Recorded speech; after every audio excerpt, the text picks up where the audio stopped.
Hi, this is Scott Garibay, and today we're going to talk about Dungeons and Dragons, and we're going to talk about the Lady of Pain in the Lego Dungeons and Dragons Collectible Minifigure Series 71047. We're getting this set on September 1st. That is a Sunday, and you can go to the release day um, at your local official Lego store. I found that is the very best way to get content. Sign up for Lego Insider before you go, and you'll be able to get points on that purchase, which is the way that I always try to buy my Lego, um, and I always try to get to excuse me these Lego release days, especially when they're on the weekend. If you work, I work Monday through Friday, and so basically, I don't, I would love to take days off for a Lego release day, but on a, that doesn't seem scalable or feasible, right? And because just vacation, all those kind of things, but basically, this is like a freebie. So I really encourage you, go to the Lego release day. They have one release day on the first of every month. It's a really special day. The staff really, are ready to serve. There's a line there. There's a lot of energy, and it's the first possible day to get content. And Lego does a phenomenal job of getting these products to the Lego shops, right? And I feel like this is a much better way to get the product than going online. I found that going online, you wait a very long time, or you put your money down. Not with Lego itself. Let's put it this way: I am absolutely done trying to get collectibles online. I don't think you could do it reliably. Go ask the people who ordered Magic the Gathering Fallout, and like go or me. I tried to get Magic the Gathering Lord of the Rings. They took my money, held it for months, and then when it was time for them to ship the product, they're like, "We don't have it. Here's your money back." I'm like, "You kept my float for like 3 months." It was not cool. Anyway, okay, let me stay focused. Let's talk about the Lady of Pain. So, the Lady of Pain is an extremely complicated, fascinating choice for a Lego collectible, a Lego Dungeons and Dragons collectible minifig. So first of all, she is taking a slot. This is important for every single one of these collectible minifigures. They're taking a slot. There's literally 1,000 characters, 1,000 non-player character permutations, player character permutations that could be made. So every one of these slots is incredibly valuable, right? And so that's important to understand, right? So with all that said, today I just want to talk about the Lady of Pain just from a Lego collector's perspective. I don't want to talk about Dragon Master perspectives or Dungeon Master perspectives at all.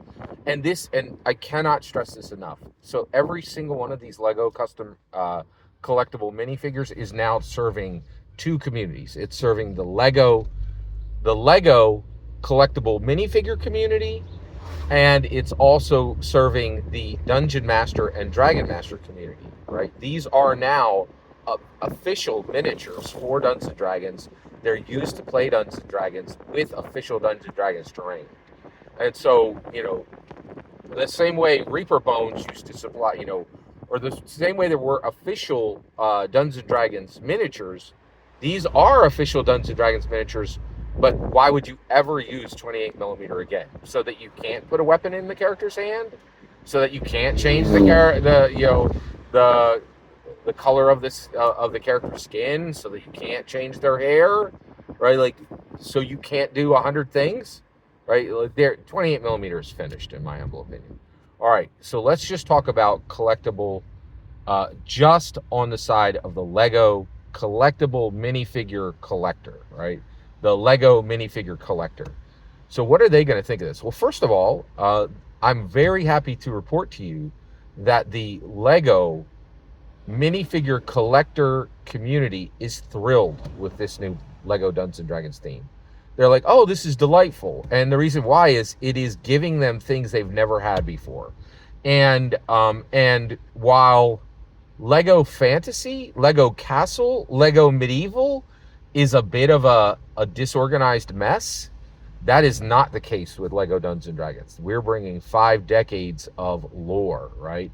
So the Lego minifig collector is getting the Lady of Pain. Now the Lady of Pain, and they're like, oh my goodness, this character looks so wild. She has these earth color robes, and then she has this like 7-pointed jade hat, a mask, this grand mask that's over her face. Oh, well, what's she look like under the mask? We don't know, right? Like, that's an entire headpiece, right? And so the reality is, the Lego collectible, the Lego minifigure collectors, they don't really know much about the Lady of Pain at all. They don't really know her lore, and they don't need to. They care about what she looks like, and she is incredibly unique.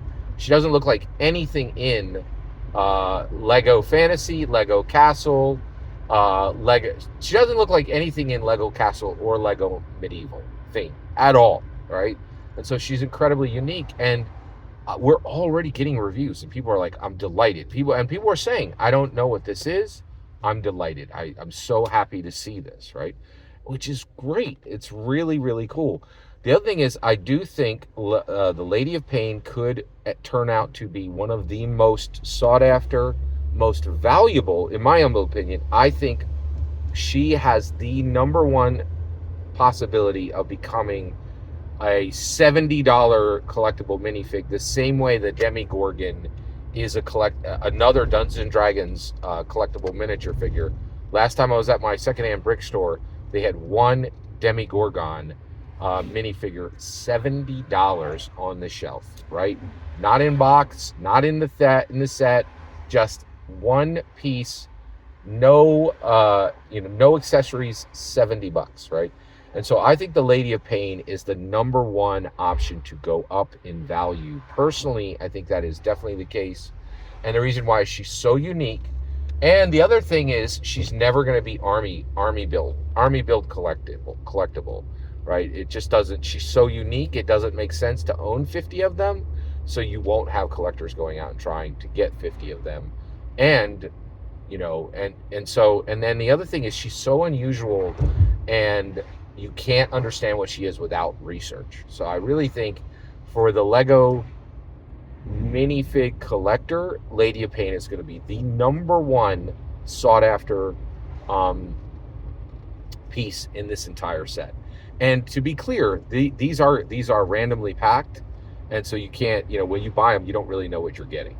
So that is my humble opinion. In my humble opinion, I think Lady of Pain is going to be the number one sought after Lego mini collector's piece within the set, individual figure within the set.